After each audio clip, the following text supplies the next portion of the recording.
ہمارے نبی پاک رسول اللہ صلی اللہ علیہ وآلہ وسلم، نور الدین زنگی، صلاح الدین ایوبی، ٹیپو سلطان، محمد بن قاسم، تو یہ میرے آئیڈیل رہے۔ آپ کی شخصیت میں نرمی بھی ہے، شفقت بھی اور ایک عزم بھی ہے۔ ملک کے خلاف کسی بھی چیز پہ آپ مجھے دیکھیں گے تو میرے اندر سختی بھی پائی جاتی ہے۔ کوئی ایسی وش جو پوری نہ ہوئی ہو؟ تبدیل کرنا ہے لوگوں کی قسمت کو۔ ریلیکس ہونے کے لیے کیا کرتی ہیں؟ مائی ورک از مائی پیشن۔ میں پاکستان کو بہت آگے دیکھنا چاہتی ہوں۔ کوئی محرومی، کوئی درد؟ آپ کا ایک ووٹ آپ کی قسمت کیسے بدل سکتا ہے؟ اسمبلی میں خواتین کے حقوق اور انسانی وقار کے لیے آواز اٹھانا آسان نہیں۔ اسمبلی میں بھی کبھی کبھی اسپیکر صاحب ہمارے مائک بند کر دیتے ہیں، ہمیں بولنے کی اجازت نہیں ہوتی۔ آپ کو سب سے بڑی رکاوٹ کیا پیش آئی؟ ان کے کلچر کہاں سے آ جاتے ہیں جو ہمارے رسول اللہ کی تعلیمات ہیں، ان سے بہت دور چلے گئے۔ 8 سال 9 سال 10 سال کی بچیوں کی شادیاں 80 سال کے بوڑھوں سے اسلام کے نام پر کر دی جاتی ہیں۔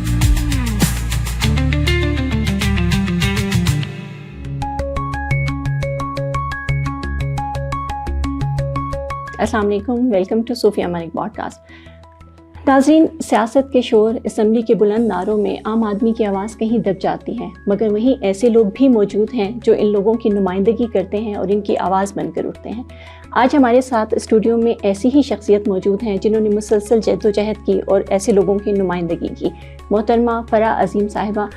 فرح صاحبہ، بہت شکریہ آپ آج یہاں تشریف لائیں۔ بہت شکریہ for having me on your show, it's an honour for می۔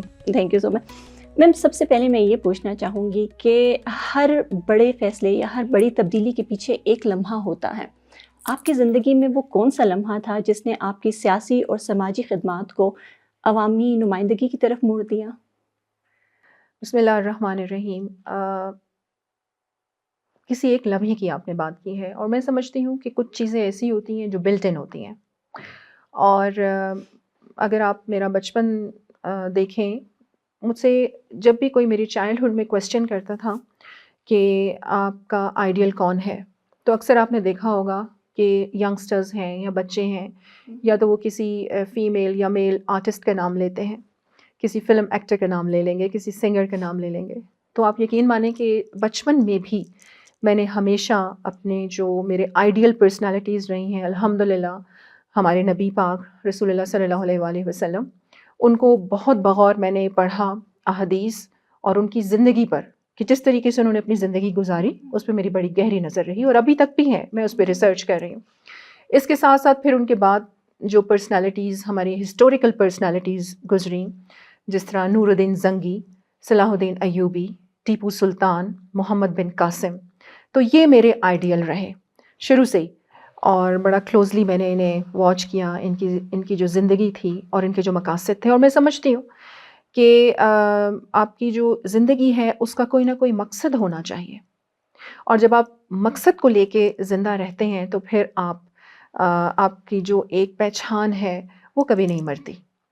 تو بس یہی ذہن تھا، اسی طریقے سے سوچ تھی، تو پھر ایک انسانیت کے لیے جذبہ، اپنے ملک کے لیے محبت، تو یہی ساری ملی جلی چیزیں تھیں جو مجھے میرے اس پروفیشن کی طرف، یا جو میرا کام جس کو آپ دیکھ رہے ہیں، یہ میرا پیشن ہے، تو میری سوچ اور یہ سب کچھ اسی طرف میں پھر۔ بالکل۔ اور میڈم، آپ نے طبیعت کی بات کی، آپ کی شخصیت میں نرمی بھی ہے، شفقت بھی اور ایک عزم بھی ہے، یہ اوصاف آپ کو فیملی سے ملے یا وقت اور تجربات نے تراشے؟ اچھا صوفیہ، میری طبیعت میں نرمی بھی ہے، ایک نرم دل ہونا میں سمجھتی ہوں بہت ضروری ہے۔ جہاں نرمی ہے وہاں سختی بھی ہے، ہر غلط چیز پر، جھوٹ پر اور ملک کے خلاف کسی بھی چیز پہ آپ مجھے دیکھیں گے تو میرے اندر سختی بھی پائی جاتی ہے۔ اور جہاں تک میں سمجھتی ہوں کہ نرمی جو ہے اور ایجوکیشن سے محبت، یہ مجھے وراثت میں میری ماں سے ملی، کیونکہ میری مدر کو پڑھنے کا بہت شوق تھا، اور بڑی ینگ ایج میں، یعنی انہوں نے ابھی تک میٹرک ایگزام نہیں دیے تھے تو ان کی شادی ہو گئی تھی، کیونکہ آپ کو پتہ ہے ٹرائبل ایریاز میں بڑی ینگ ایج میں شادیاں ہو جاتی ہیں بچوں کی۔ اور جو میرے اندر بریوری آپ دیکھتے ہیں وہ میرے فادر کی طرف سے ہے، کیونکہ میرے فادر بہت زیادہ رف اینڈ ٹف انسان تھے۔ اچھا فرا میڈم، بچپن کا کوئی ایسا خواب یا کوئی ایسی وش جو پوری نہ ہوئی ہو اور آج بھی آپ چاہتی ہوں کہ وہ پوری ہو جائے؟ اچھا، میں تھوڑا سا آپ کو بتاؤں کہ اپنے بہنوں کے بارے میں اور اپنے بھائی کا ذکر میں ضرور یہاں پہ کروں گی. جس طرح میں نے کہا کہ میری مدر کو پڑھنے کا بہت شوق تھا. میرے بابا تو بزنس کے سلسلے میں اکثر گھر سے باہر رہا کرتے تھے کیونکہ ہمارا ٹرانسپورٹ کا بزنس تھا. اور پھر جو ہمارے ٹرکس اور بسز وغیرہ چلتے تھے کوئٹہ ٹو تربت، پنجگور، گوادر، اور پہلے تو آپ کو پتہ ہے سڑکیں بھی کوئی خاص ہوا نہیں کرتی تھیں، تو بابا کا یہی ہوتا تھا کہ 2 دن گھر میں رہے اور پھر باقی دن وہ ان کی ٹریولنگ میں رہا. تو مدر کی طرف سے ایجوکیشن میں ہمیں کافی سپورٹ ملی، اور ان کی طرف سے یہ تھا کہ پڑھنا بہت ضروری ہے کیونکہ پڑھنے سے ہی گرومنگ ہے، اور پھر اس کے پڑھنے کے ساتھ ساتھ ٹریننگ، آپ کی جو تربیت ہوتی ہے وہ بھی بہت ضروری ہوتی ہے. تو میری جو سسٹرز ہیں، 2 سسٹرز میری ڈاکٹر ہیں، one is lawyer, my brother is engineer. اور مجھے آپ نے کہا نا کہ وہ بچپن کا کوئی خواب، خیر خواب میرا کوئی ایسا نہیں ہے جو پورا نہ ہوا ہو، لیکن میری مدر کی ایک وش تھی، اور میری مدر کی یہ وش تھی کہ میں بھی ڈاکٹر بنوں. پھر ایسا ہوا کہ بولان میڈیکل میں نے 2 مہینے کی کلاسز بھی اٹینڈ کی، لیکن میں نے چھوڑ دیا کیونکہ مجھے اس میں کچھ مزہ نہیں آیا.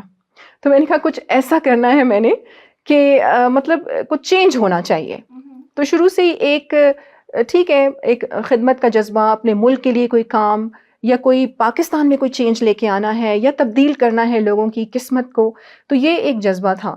لیکن مدر کا میرا یہ تھا کہ میں ڈاکٹر بنوں. ابھی کبھی کبھی مجھے یہ خیال آتا ہے کہ چلے میں ڈاکٹر بھی بن جاتی تو اچھا تھا. سیاست تو ساتھ ساتھ چلتی ہی رہتی ہے، لیکن نو ریگریٹس، میرا کوئی ایسا خواب نہیں الحمدللہ جو پورا نہ ہوا. اچھا میڈم، آپ مسلسل کام کرتی نظر آتی ہیں، ایسے میں ذہنی دباؤ بھی ہو جاتا ہے، اتنی ٹف روٹین ہوتی ہے، تو ایسے میں ذہنی دباؤ کو ختم کرنے کے لیے، ریلیکس ہونے کے لیے کیا کرتی ہیں؟ اچھا، دیکھیں اسٹریس آپ کو اس وقت ہوتا ہے جب آپ کسی چیز سے یا اپنے کام سے خوش نہیں ہوتے. مائی ورک از مائی پیشن. میں اسی لیے ینگسٹرس کو ہمیشہ یہ کہتی ہوں، اور ابھی بھی اپنے سننے والے کو یہی کہوں گی کہ جس کام کو کرنے میں آپ کو خوشی محسوس ہو اور آپ کا انٹرسٹ ہو، آپ وہی پروفیشن چوز کریں. اس میں اس کو کرتے ہوئے نا آپ تھکیں گے نہیں، آپ کو اسٹریس نہیں ہوگا، آپ کو بلکہ خوشی محسوس ہوگی. جی بالکل. تو میرا جو کام ہے اٹس مائی پیشن. تو مجھے کبھی اس میں ٹائرنس فیل نہیں ہوئی، مجھے کبھی اس میں اسٹریس نہیں ہوا. اور اسٹریس جو ہے نا ایک بات پر ہوتا ہے کہ میں پاکستان کو بہت آگے دیکھنا چاہتی ہوں. میں پاکستانی پاسپورٹ، اپنے گرین پاسپورٹ کی عزت پوری دنیا میں دیکھنا چاہتی ہوں. تو بس ان چیزوں کو لے کے فکر ضرور ہوتی ہے، لیکن پھر اس فکر سے ہی میرا ایک جو جذبہ ہے وہ مزید، میں کہتی ہوں کہ میں موٹیویٹ ہوتی ہوں کہ جی بالکل کام کرنا ہے. تو اسٹریس ایز سچ کوئی نہیں ہے، لیکن ہاں اپنے سننے والوں کو ضرور یہ کہوں گی کہ اگر کبھی ایک تو میں نے آپ کو یہ ٹپ دے دی کہ آپ وہی پروفیشن چوز کریں جس میں آپ کا انٹرسٹ ہو، آپ گرو کریں گے اور اپنے کام کرتے آپ اپنے کام میں خوشی محسوس کریں گے. اور پھر اس کے ساتھ ساتھ یہ ہے کہ اپنی جو ایک ریالٹی ہے اس سے بہت زیادہ کلوز رہیں. اچھا، میں اپنی جو لوگ سمجھتے ہیں کہ مینٹل ہیلتھ بھی بہت ضروری ہوتی ہے، آف کورس بہت ضروری ہوتی ہے، فزیکل ہیلتھ بھی بہت ضروری ہوتی ہے، لیکن میں سمجھتی ہوں اسپریچول ہیلتھ بھی بہت ضروری ہوتی ہے. اور وہ اسپریچول ہیلتھ کیسے آتی ہے؟ اب دیکھیں، یہاں میں ضرور ایک بات آپ سے شیئر کروں گی کہ اسلام میں 3% آپ کے حقوق اللہ ہیں کہ آپ نے نماز پڑھ لی، آپ نے روزہ رکھ لیا، آپ نے حج اور عمرہ کر لیا، لیکن باقی آپ کا بیسڈ کرتا ہے آپ کے معاملات پہ، آپ کے حقوق العباد پہ، آپ کے ٹورڈز ہیومینٹی، یا آپ کے رشتہ دار، یا آپ کے جو لوگ ہیں، یا آپ کے ہمسائے ہیں، ان کے ٹورڈز آپ کی کیا رسپانسبلٹی بنتی ہیں. تو اگر آپ وہ بہتر طریقے سے لے کر چلیں گے، دوسروں کی مدد میں ہی خوشی ملتی ہے. یہ کر کے دیکھ لیں. اچھا میڈم، اسی سے ریلیٹڈ سوال میں پوچھنا چاہوں گی، ایمان پاکستان ٹرسٹ کی بنیاد جو آپ نے رکھی، اس کے پیچھے بیسیکلی کیا سوچ تھی؟ کوئی محرومی، کوئی درد، کیا وجہ تھی؟ جی بسم اللہ الرحمن الرحیم ہی پڑھوں گی بلکہ میں ایمان پاکستان پہ. اور میں ہمیشہ یہ کہتی ہوں ارد گرد کے لوگ، اچھا پہلے تو میں بتاؤں اس کے نام کو کیسے چوز کیا گیا. اب جو میرے ٹیم ممبرس تھے میرے ارد گرد نا، جب میں نے کہا کہ مجھے بھی ایک NGO بنانی ہے اور اس پلیٹ فارم پہ کام کرنا ہے، تو مجھے ان سب نے یہ مشورہ دیا مجھے دیکھتے ہوئے اور میری پاکستان سے محبت دیکھتے ہوئے. انہوں نے کہا کہ اس کا نام آپ نے ایمان پاکستان رکھنا ہے کیونکہ آپ کا ایمان ہی بیسڈ کرتا ہے پاکستان پہ، اور آپ کو اتنی محبت ہے کہ پاکستان کے لیے آپ اتنی جد و جہد کرتی ہیں، تو آپ کی NGO کا نام ایمان پاکستان ہونا چاہیے. اچھا، اب اس کو شروع اس لیے کیا تھا، آپ یہ دیکھیں صوفیہ کہ ہمارے جو بارڈرز کی رکھوالی ہے وہ ہماری فورسز کر رہے ہیں، چاہے ہماری پاک افواج ہے، پاک بحریہ ہے، یا ہماری جو پاک فورس ہے، بڑی بہترین طریقے سے ہمارے بارڈرز کی حفاظت وہ کر رہے ہیں۔ اب ذمہ داری ہم سب پر بھی آتی ہے کہ ہمیں آئیڈیالوجی آف پاکستان کی حفاظت کیسے کرنی ہے اور اسے یاد کیسے رکھنا ہے، نظریہ پاکستان، اس کو یاد رکھنا بہت ضروری ہے۔ تو یہی سوچ تھی کہ لوگوں کی اس این جی او کے تھرو، دیکھیں این جی اوز ہوتی ہیں، آپ دیکھتے ہیں کہ وہ ٹپیکل ایک ڈائریکشن میں کام کر رہے ہوتے ہیں، لوگوں کی مدد ہے، راشن تقسیم کر دیا یا پانی پہ کام کر لیا، ہیلتھ پہ کام کر لیا۔ ہماری این جی او لوگوں کی اویئرنیس پہ بھی کام کرتی ہے، ایک ووٹ کی اہمیت کیا ہوتی ہے، ہماری این جی او کے ٹیم ممبرز لوگوں کو یہ بھی بتاتے ہیں کہ آپ کا ایک ووٹ آپ کی قسمت کیسے بدل سکتا ہے۔ پھر ہم آ جاتے ہیں آئیڈیالوجی آف پاکستان کی، میں نے جس طریقے سے بات کی، تو ہمارے لوگوں کو یہ بتانا، ہمارے بچوں کو یہ سکھانا بہت ضروری ہے کہ ہم نے کتنی قربانیوں کے بعد پاکستان کو حاصل کیا اور کیسی کیسی قربانیاں، جانے تک لوگوں نے نچھاور کی، ہماری ماؤں بہنوں بیٹیوں نے اپنی عزتیں نچھاور کی اس ملک کو حاصل کرنے کے لیے، اور کس طریقے سے وہ جو ٹرین کا واقعہ، جو ٹرین وہاں سے چلی تھی اور 3 لاکھ کے قریب لوگ شہید کیے گئے پاکستان کی محبت میں یہاں پہنچنے کے لیے، انہیں راستے میں ہی شہید کر دیا گیا۔ تو جو ہمارا نظریہ پاکستان ہے اسے یاد کرنا، بار بار یاد کرنا اور اپنی جنریشن کو سکھانا بہت ضروری ہے۔ تو اس کے پیچھے لوگوں کی مدد تو تھی ہی کہ ہم نے ڈفرینٹ، جس طرح آپ دیکھیں کہ بلوچستان میں ہمارے پانی جو ہے، صاف پینے کے پانی کا بہت زیادہ مسئلہ ہے، پھر ہیلتھ کے ایشوز بہت زیادہ ہیں، تو ٹائم ٹو ٹائم ہم اس قسم کی ایکٹیویٹیز بھی کرتے ہیں، اور ابھی ہم نے بلکہ جو صاف پینے کے پانی کی کیمپین ہے اسے سٹارٹ کیا ہے۔ الحمدللہ ہم نے ابھی اپنے ہی وسائل میں رہتے ہوئے ایک پروجیکٹ بھی لگایا ہے، کوئی تقریباً 60 گھر پہ مشتمل ایک گاؤں ہے کرخ خزدار کے قریب، وہاں ہم نے وہاں خواتین اور بچے جانوروں پہ پانی لے کے آتے تھے اپنے لیے، تو وہاں ہم نے پھر بورنگ کے ذریعے، کیونکہ آپ کو پتہ ہے زیر زمین پانی بھی بہت زیادہ نیچے چلا گیا ہے یہاں بلوچستان میں، تو وہاں پہ ہم نے یہ پروجیکٹ لگایا، اور الحمدللہ اب اگلے 30-40 سال تک وہاں پر انہیں صاف پینے کا پانی ملے گا، اور ہم نے وہاں پر سولر بھی لگایا۔ تو اس قسم کی ایکٹیویٹیز بھی ہم کر رہے ہیں، بٹ پھر میں نے وہی کہا نا کہ ایمان پاکستان، تو نظریہ پاکستان اور کیسی قربانیاں دے کے ہم نے پاکستان حاصل کیا، ہم نے اپنی جنریشن کو بتانا ہے اور سکھانا ہے۔ اچھا میڈم، اسمبلی میں خواتین کے حقوق اور انسانی وقار کے لیے آواز اٹھانا آسان نہیں، آپ کو سب سے بڑی رکاوٹ کیا پیش آئی؟ اچھا دیکھیں، بدقسمتی سے ہمارے جو معاشرے میں سمجھتی ہوں کہ آپ ہمارے ٹرائبل ایریاز کو اگر آپ دیکھیں اور ہمارے لوگوں کو دیکھیں تو مجھے سمجھ نہیں آتی کہ ان کے کلچر کہاں سے آ جاتے ہیں۔ آپ دیکھیں ان کے ٹریڈیشنز کی وہ بات کرتے ہیں کہ جی ہمارا ٹریڈیشن، ہمارا کلچر یہ ہے، لیکن سب سے پہلے اسلام، سب سے پہلے کہ ہمارے نبی پاک نے ہمیں کیا بتایا۔ اب دیکھیں جینڈر ڈسکریمنیشن کی اگر ہم بات کریں کہ خواتین کو کہ بہت زیادہ مطلب ناانصافی کا سامنا کرنا پڑتا ہے، تو یہ تو ہے ہمارے معاشرے میں، اور یہ اسی لیے ہے کہ ہم اپنی تعلیمات، جو ہمارے اسلام کی تعلیمات ہیں اور جو ہمارے رسول اللہ کی تعلیمات ہیں، ان سے بہت دور چلے گئے۔ ہم نے قرآن کو صرف یہاں تک ہم نے غلافوں میں انہیں بند کر کے رکھ دیا کہ جی لڑکی کی شادی ہوگی تو سر کے اوپر رکھ کے اسے وہاں سے گزار دیا، یا ہم نے قرآن کو، دیکھیں ہمیں چاہیے کہ ہم اپنی زبان میں قرآن کو پڑھیں۔ میں سمجھتی ہوں کہ یہ صرف ذمہ داری یہ نہیں ہے کہ آپ نے اپنے کسی عالم دین پر یہ ذمہ داری ڈال دی یا آپ مسجدوں میں مولویوں پہ یہ ذمہ داری ڈال دی۔ دیکھیں قرآن ہمارے لیے نازل ہوا ہے، آپ کے لیے بھی، میرے لیے بھی، ہم سب کے لیے نازل ہوا ہے، تو ہمیں اسے اپنی زبان میں پڑھنے کی ضرورت ہے۔ ہم اس کو پڑھیں گے کیونکہ قرآن ہی تو ہے وہ ضابطۂ حیات زندگی کے، ہمیں اللہ نے بتایا کہ ہم نے اپنی لائف کو گزارنا کیسے ہے، تو یہ ذمہ داری بھی ہمارے اوپر عائد ہوتی ہے۔ اور میں اپنے سننے والوں کو ضرور یہ کہوں گی کہ اپنی اپنی زبان میں قرآن پڑھیں اور دیکھیں کہ اللہ نے ہماری زندگی بہت آسان ہو جائے گی۔ تو اس کے ساتھ ساتھ دیکھیں خواتین کو، جس طرح میں نے کہا کہ ٹرائبل ایریاز میں بہت زیادہ ایک جینڈر ڈسکریمنیشن ہے کہ جی لڑکیوں کو پڑھانا نہیں ہے، یا ان کو جائیداد میں ان کا حصہ نہیں دیا جاتا، یا ابھی حال میں ہی کل آپ نے دیکھا ہوگا کہ ہمارے اسمبلی میں جو ارلی میرجز کا ایک بل تھا وہ پاس ہوا، اور آپ نے دیکھا کہ اپوزیشن نے کس طریقے سے جو ایجنڈا کے پیپرز تھے انہیں پھاڑ کے زمین پر پھینکا۔ حالانکہ آپ یہ دیکھیں کہ یہ اسلام اور سنت کے ہی مطابق بتایا گیا ہے کہ جب بھی آپ کے دور میں یا جدید دور میں حالات کے مطابق لوگوں کی بھلائی کے لیے اگر آپ کو کوئی فیصلہ لینا ہو تو اس وقت کے مفتی یا آپ کے بڑے بیٹھ کر آپ کے دور کے مطابق فیصلہ کر سکتے ہیں. کیونکہ آپ یہ دیکھیں کہ ارلی میرجز کی وجہ سے صوفیہ کتنی مشکلات ہیں, کتنے ایشوز ہیں. آپ کی بلوغت صرف جسمانی نہیں ہوتی, آپ کی مینٹل بلوغت بھی ہوتی ہے, اور جو بہت ضروری ہے شادی کے لیے. آپ دیکھیں طلاق کا ریشو کس قدر بڑھ گیا ہے ارلی میرجز کی وجہ سے. یہاں پر آپ دیکھیں کتنے ٹرائبل ایریاز میں کتنی مثالیں آپ کو دوں کہ 8 سال 9 سال 10 سال کی بچیوں کی شادیاں 80 سال کے بوڑھوں سے اسلام کے نام پر کر دی جاتی ہیں, حالانکہ اسلام میں تو ایسا کہیں نہیں لکھا, کہیں نہیں کہا گیا. تو یہ جو ارلی میرجز کا بل تھا الحمدللہ ایک ہسٹوریکل میں سمجھتی ہوں کامیابی تھی, بہت اچھا ہوا.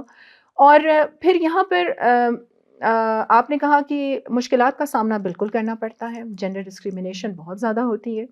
ایون کہ اسمبلی میں بھی کبھی کبھی اسپیکر صاحب ہمارے مائک بند کر دیتے ہیں, ہمیں بولنے کی اجازت نہیں ہوتی یا ہمیں بولنے نہیں دیا جاتا. کل بھی بلکہ اسمبلی میں نے بڑی بات کرنے کی کوشش کی لیکن ہمیں بات نہیں کرنے دی, ہم ساری خواتین کھڑی تھیں. تو میڈم کوئی ایسا لمحہ آیا کہ جب آپ نے سیاسی دباؤ کو ہنسی میں اڑا دیا؟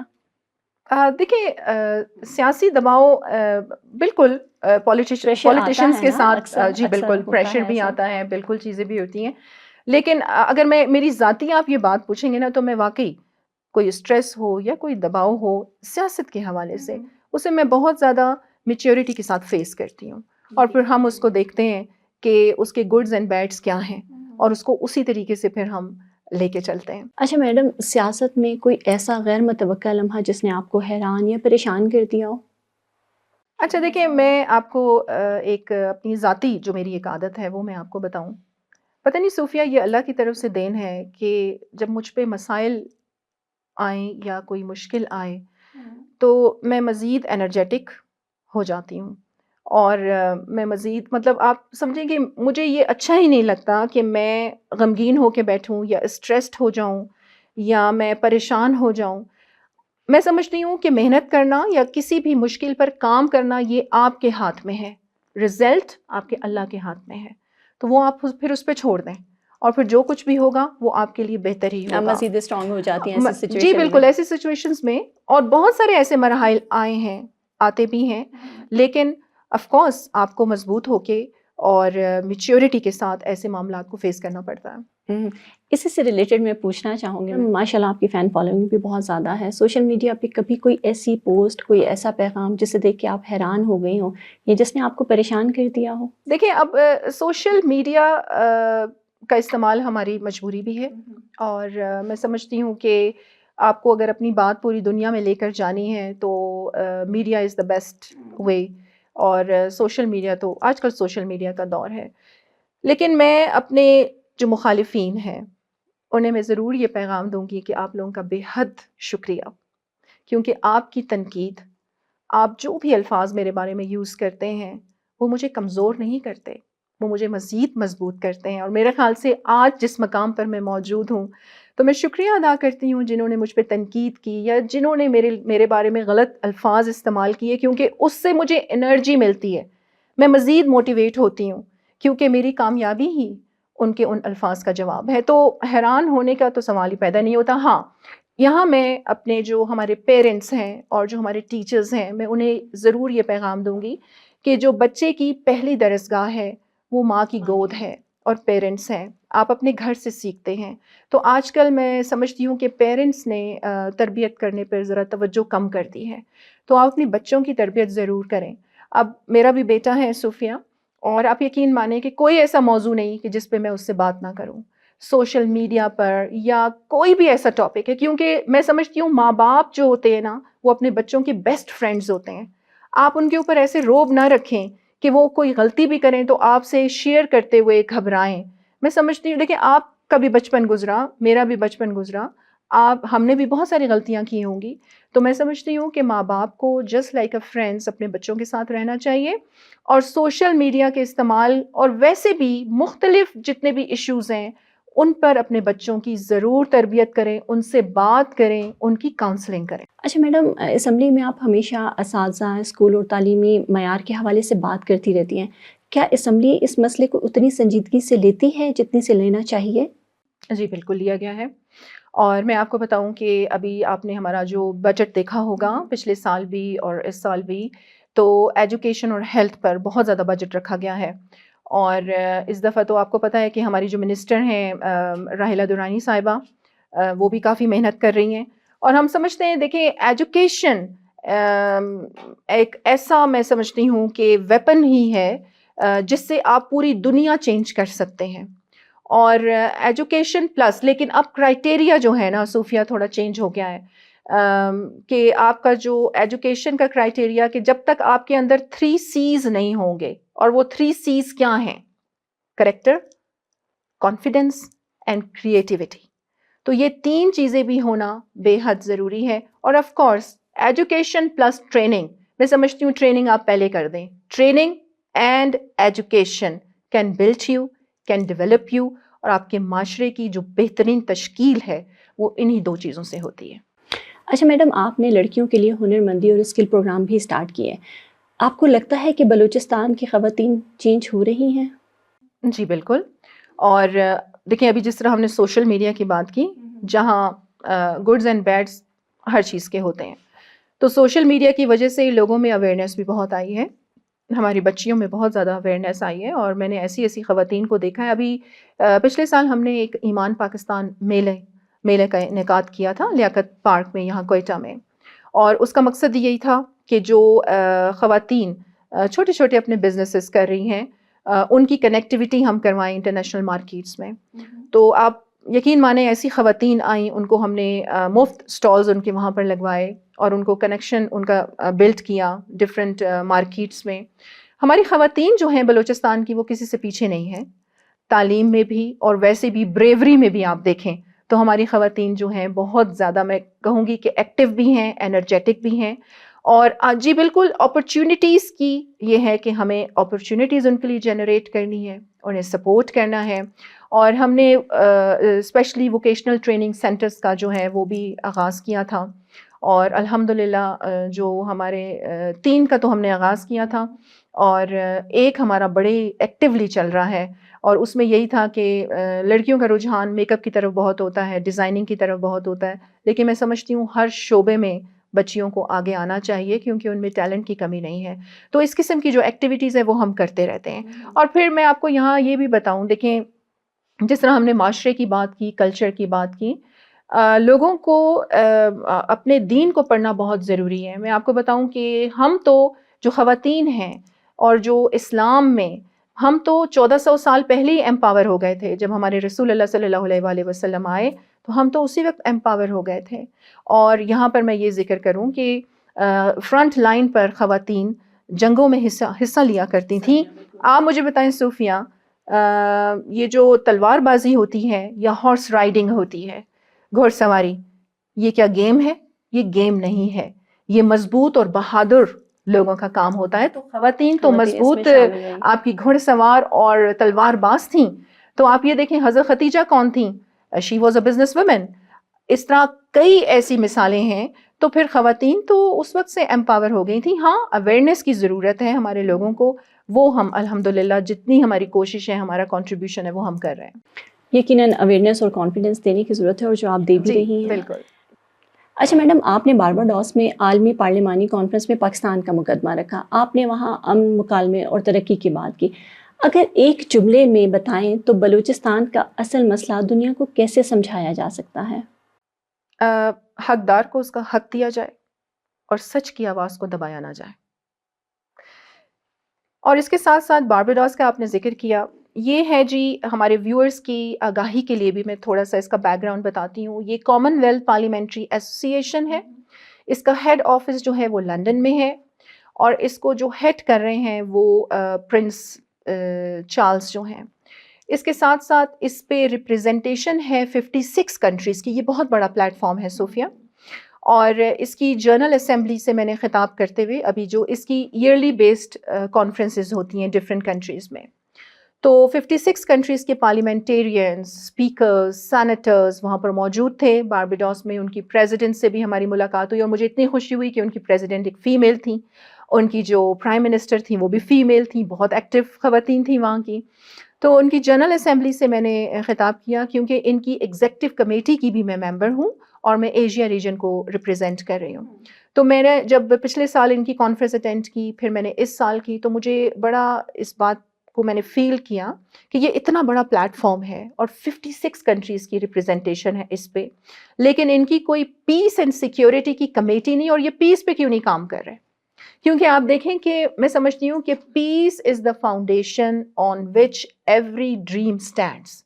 تو اس جنرل اسمبلی میں نے اپنے خطاب میں یہی کہا کہ سی پی اے کی یہ ذمہ داری بنتی ہے. اٹس ویری گڈ کہ آپ لیجسلیشن پہ کام کر رہے ہیں، گڈ گورننس پہ کام کر رہے ہیں، capacity building of the parliamentarians آپ اس پہ کام کر رہے ہیں، بٹ جب تک آپ پیس اینڈ سیکیورٹی پہ کام نہیں کریں گے تو ان چیزوں کا فائدہ نہیں ہوگا.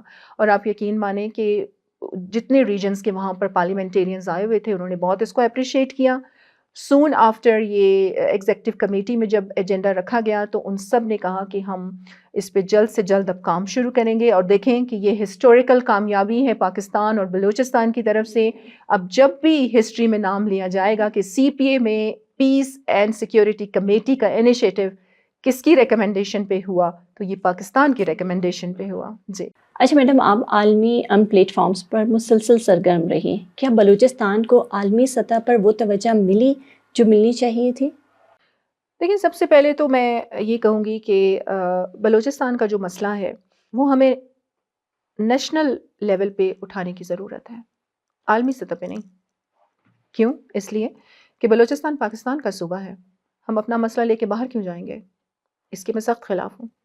ہاں، پاکستان کا کوئی مسئلہ ہوگا اس کو ہم ضرور عالمی سطح پر اٹھائیں گے. بلوچستان کا کوئی بھی مسئلہ ہے، بلوچستان کے ساتھ کوئی زیادتی ہوتی ہے یا ہمارے فنڈز میں کوئی کمی ہوتی ہے یا کوئی بھی مسئلہ ہوتا ہے، اسے ہم الحمدللہ نیشنل لیول پہ اٹھاتے ہیں. ہم وزیر اعظم سے بھی بات کرتے ہیں، ہم پریزیڈنٹ سے بھی بات کرتے ہیں، ہم دوسرے صوبوں کے سامنے بھی بیٹھ کے بات کرتے ہیں. تو بلوچستان کے جو مسائل ہیں، دیکھیں یہ کوئی ایسا نہیں ہے کہ وہ ایک دن میں مسئلے حل ہو سکیں گے. یہ مسلسل ایک جد و جہد ہے اور پھر پالیسیز کا تسلسل. میں صوفیہ آپ کو یہ ضرور بتاؤں کہ چاہے وہ بلوچستان لیول پہ پالیسیز ہوں یا وہ پاکستان لیول پہ ہوں، بدقسمتی ہماری یہ ہے کہ جب پولیٹیکل پارٹیز چینج ہو جاتی ہیں تو وہ پالیسیز وہیں پر رک جاتی ہیں. میں سمجھتی ہوں کہ ہمیں ایسی پالیسیز جو صوبے کے یا ملک کے مفاد میں ہوں اسے کوئی نہیں چھیڑے.